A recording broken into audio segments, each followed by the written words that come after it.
It's been more than 3 years since Private First Class Bradley Manning was arrested on suspicion of handing secret government documents to the website WikiLeaks. In that time, debates have raged about military policy, whistleblowers, and national security, all while the Crescent, Oklahoma native waited for his day in court. The trial began in June, and on Tuesday, a military judge handed down her decision.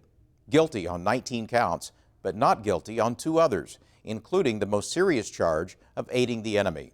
I spoke with Oklahoma City University law professor Marc Blitz about the verdict and the precedent it sets. Bradley Manning was not convicted of aiding the enemy. Why not?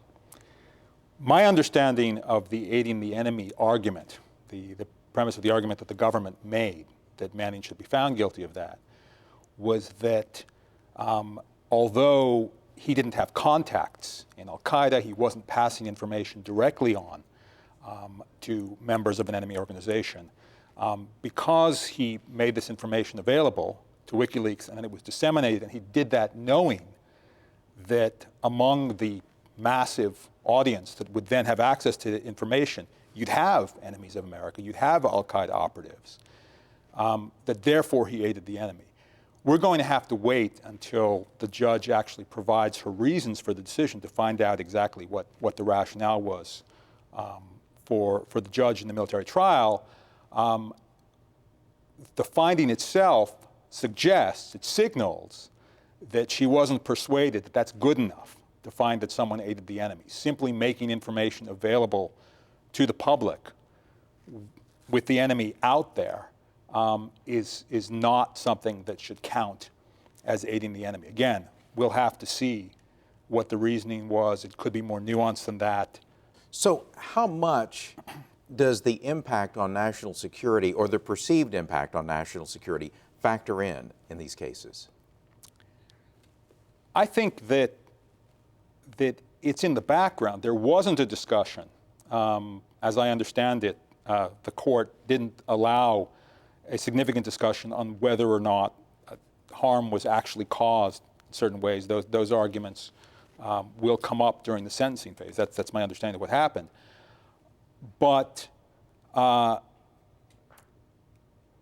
the one question is, what's motivating the government here? And not just in this case, but in some of the other cases that have gotten journalists concerned, where the government is using the Espionage Act to go after someone who allegedly leaked information to the press. Is the government doing this because I think undeniably there's potential when someone with access to sensitive information, say about the identity of intelligence informants, simply decides that although the government says it's secret, this is something the public should know about, releases it, that can lead not only to harm, but to the deaths of people that America is working with, that it's trying to protect. It can lead to compromise of very significant national security interests. I'm sure that's one thing that the government is thinking about.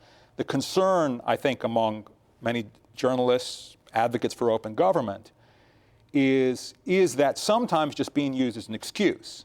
Is it the case that in some cases, what a leaker is doing, what a leaker is revealing, is not threatening national security, is not threatening the lives of anyone working in national security, and the government, like many other organizations, just doesn't want to be accountable, doesn't want to have to answer for what it's doing.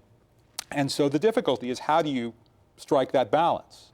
Here, the problem we face is, on the one hand, that you can't really just leave it to every individual involved to make their own call about what can be released to the public.